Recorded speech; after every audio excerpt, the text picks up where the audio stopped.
Hi guys, this is Hamilcar, and we are on to set 5 in the Winners League match between STX Seoul and WeMade Fox. WeMade is currently in the lead 3-1 thanks to the efforts of their Terran ace Mind, who won the first 3 games against some very stiff competition before finally being taken down by the player you see on the left there, Notice, who, as I said in the last game, looks sort of like one of those shaggy dogs with a hair down over his eyes, but plays some pretty good TVT, and despite his relative lack of experience and not terribly impressive record in other matchups, went to 3-0 in TVT by beating one of the better Terrans out there in Mind. Now, though, he's going to have to win 3 more matches in a row for STX to take the set. So that's a big, well, that's going to be a tall order for someone who has only played about less than 10 pro games so far in his career. Meanwhile, though, he's going to be up against a similarly inexperienced player in Shine Cal. Shine Cal actually is played maybe a couple more games. In terms of statistics, Notice has actually not played a TVZ prior to this game, so he has no record at all. Shine Cal has played 5 games. He's 2-3 against Terran, so not a terribly impressive record, but not terrible considering that he's just starting off his pro career. So, this is certainly a match that could go either way. If Notice plays TVZ as well as he plays TVT, he might actually be able to take this set and keep his run going, and maybe be able to stage a comeback for STX after being humiliated the first 3 games by Mind. So we'll see how it goes. The map for this game, I think, is Neo Harmony, and you can see in the bottom right there is Shine Cal, and in the bottom left is Notice. Shine Cal, I've said before that I really don't understand his name. He's a Zerg player, and he took the names of a Protoss player and a Terran player and put them together, and thought that was a really good way to identify himself. The Protoss player, Cal, is actually a player on his team, and was one of the players who faced Mind earlier on in this set. And Mind took him down with some cheese on Coliseum, where really it was just a build order win, and Mind went for 2 proxy racks in the middle of the map, and Cal went for a 14 Nexus. But at any rate, Cal is generally a very good player, so maybe Shine Cal is just a bit of homage to him, and then the Shine, I don't know, I guess either is homage to Shine or just comes from somewhere random.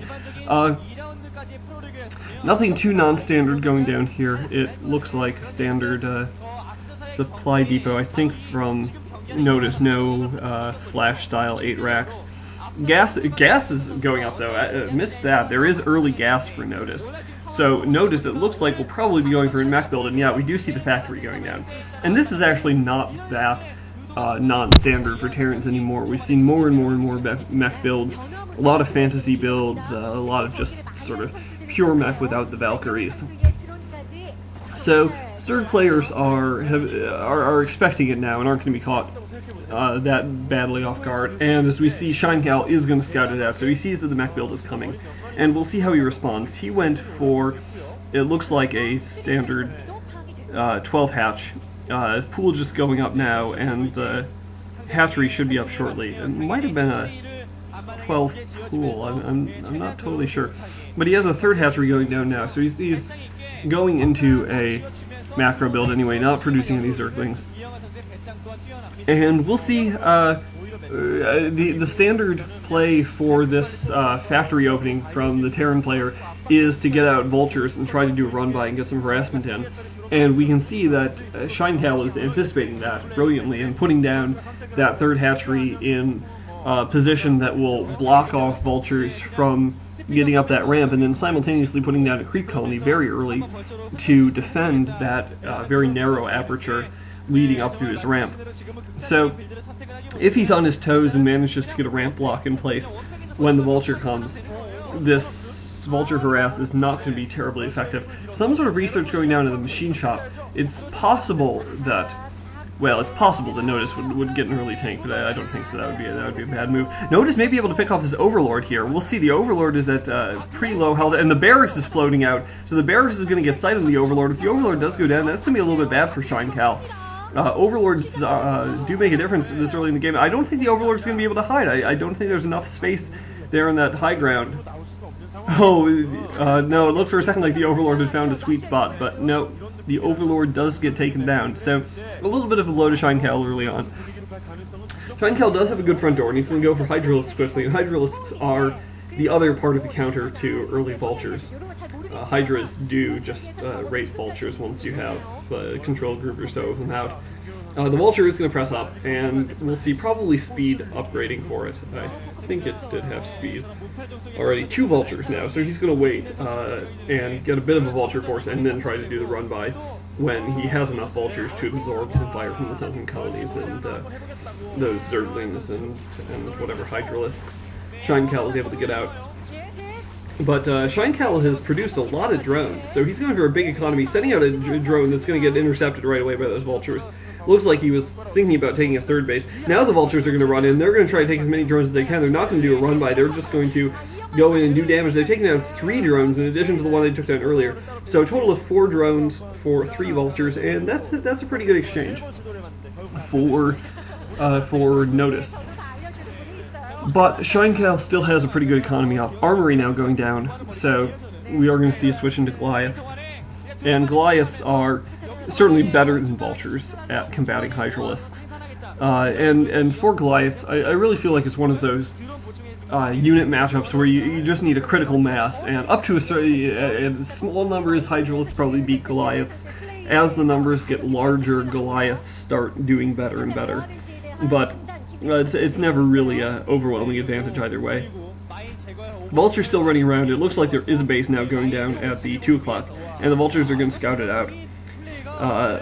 Be able to do some damage to that hatchery if they want it, but not enough, and they're going to run away.